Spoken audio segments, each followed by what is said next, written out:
friend! You want to be pregnant in 2025. Here are 6 things you should start doing or look into this month to get you on the track to a positive pregnancy test faster. If we haven't met yet, I'm Maddie. I'm a fertility and pregnancy dietitian and I'm a mum of 2 boys. But let's jump straight into it.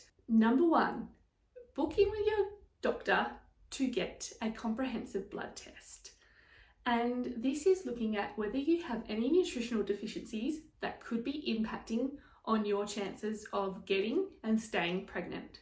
Some big ones that can influence your fertility and pregnancy journey are your iron levels, vitamin D levels, and your thyroid function.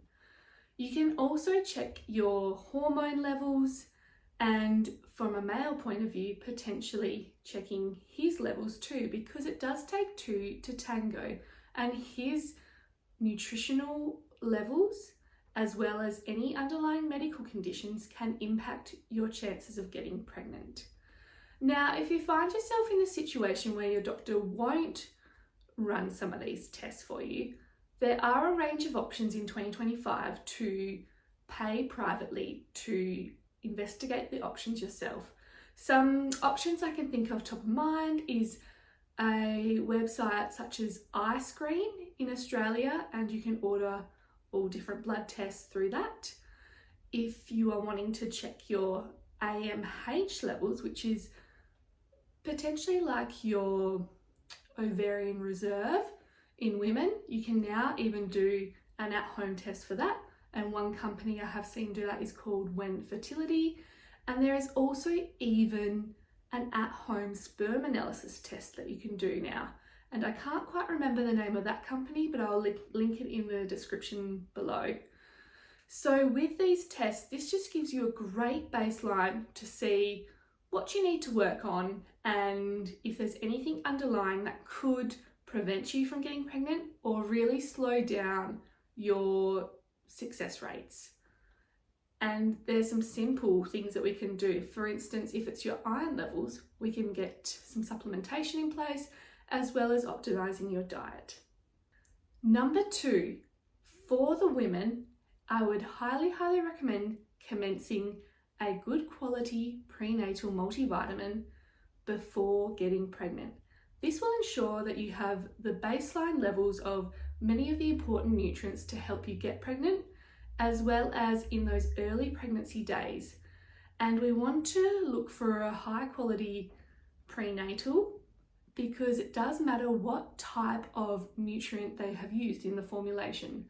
For instance, you want one that includes some methylated folate, and this is particularly important for some people in the population who have a gene variotype, which makes it harder for them to absorb folic acid. You can also do a blood test for this, but if you can't do that, then having some methylated folate, or otherwise can be known as active folate, in your prenatal is very important. Another big important one is having some choline in there.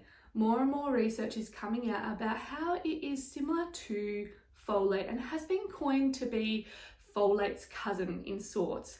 So this also helps with embryo development and baby's brain and spinal development, as well as being a preventative nutrient in neural tube defects.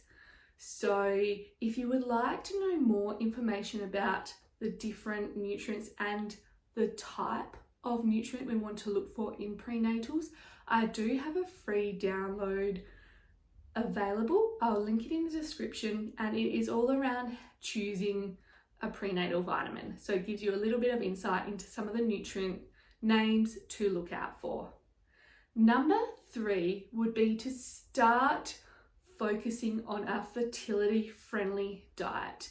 Your preconception period is the perfect time to get your body ready and eat like you are already pregnant, nourishing and fueling how you would want to fuel your little baby growing inside of you.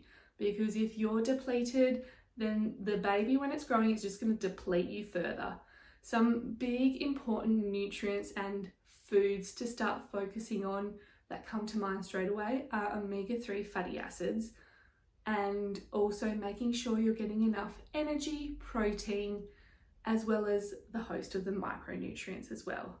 But this is the perfect time to really reassess what you've been doing with your diet up until this stage, particularly if you're also running off a time where you were yo-yo dieting, or you've just found work pressures to be quite stringent, so you've been skipping meals. Now is the time to slow it back down. Make sure you're getting your protein, energy, and all your other requirements as well. A type of diet that has the best research behind it for being the most fertility friendly is the Mediterranean diet, and that focuses on a range of omega-3 fatty acids, good sources of protein, not excluding dairy if you can tolerate it, and getting a lot of beautiful, fibrous, fresh, colourful veggies on your plate as well. I like to tell clients it really doesn't have to be difficult. It's just stripping it back a little bit, focusing that little bit more on home cooked meals, and just, not overthinking it is probably my biggest tip when it comes to eating for your fertility and pregnancy health. But as always, link in with a dietitian to assist you on this journey to make it a little bit easier. Sometimes you just need a little bit of guidance in that realm. Number 4 would be, this is one that I feel like just not enough people focus on, but I'm going to put it out there. Don't skimp on your male partner's health as well, because it takes 2 to tango, and sperm health and the quality of sperm can impact if you get pregnant, and it can also have an impact on whether you miscarriage, how successful implantation is, a whole host of things. So if your male partner is still eating the junk food, is having a lot of alcoholic beverages, smoking, vaping, all those kind of things, but you're putting in all the work, it's time to reassess the situation. The beauty about male sperm, unlike women and our eggs, is theirs regenerate every 72 days. So they have a huge influence on impacting their sperm quality and sperm health in such a short period of time. Whereas for women, we are born with the amount of eggs that we have, and it dwindles down over time. We can do some things to improve the egg quality of the existing eggs, but we can't regenerate or make more eggs. So do not forget about male health during this period of time. Number 5 would be to consider your stress levels. And I say this in the most compassionate and kind way, because sometimes this is out of your control. But if there is a way to check in with them and put in some good strategies and, what's the word I'm looking for? Potentially boundaries,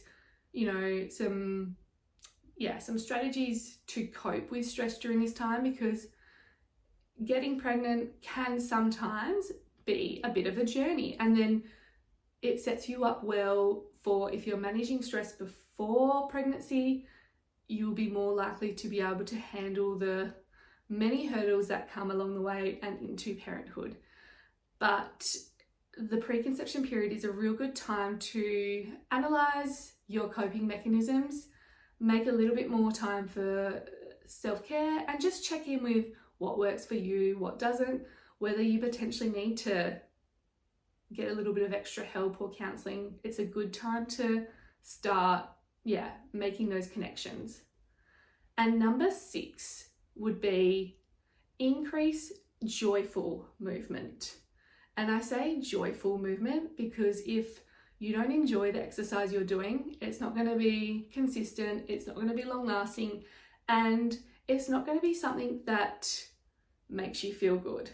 So walking, yoga, HIIT class, Pilates, whatever is your type of exercise that you enjoy, carve out time each week to get some movement in. because movement is great for our blood sugar levels, our mental health, our hormonal health. There's many benefits, as well as stabilizing our weight or potentially reducing weight if that is something that you are wanting to do. I never like to focus too heavily on weight during this time. It's more about nourishing the body and adding in those healthful foods rather than restricting or trying to go on a diet of any sort. That's definitely not my philosophy. I feel like we can add in more foods rather than taking out foods, and we will still get the result that we are wanting. So those are my 6 tips for you to get started with this month if you are wanting 2025 to be your year that you receive that positive pregnancy test. And I wish you all the best, lots and lots of baby dust, and I'll see you next time.